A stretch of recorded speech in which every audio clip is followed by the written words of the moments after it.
আচ্ছা, স্বামী নামে যারা কর্তব্য পালন করছেন তাদেরকে নিয়ে 5টা কথা বলতে চাই। আচ্ছা, পরিশ্রম কি শুধু আপনারাই করেন? আমরা করি না?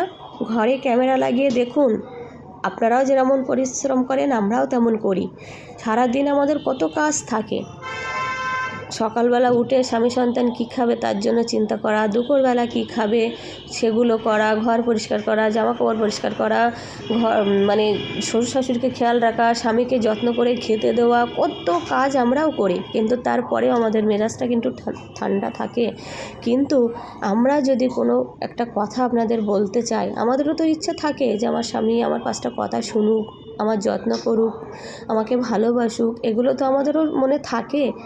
মনের মধ্যে তো আমরা সেগুলো আফসোস করি যখন আপনারা শোনেন না। কিন্তু আপনারা একবারও বোঝার চেষ্টা করেন না যে তারাও পরিশ্রম করে, আমরাও করি। আমরা যদি তাদের দুঃখ কষ্টটা না বুঝি তারা কোথায় যাবে? এই কথাটা কিন্তু আপনারা একবারও চিন্তা করেন। আপনাদের একটা কথা বললে পরে আপনারা বলে দেন এখন সময় নেই, পরে শুনবো।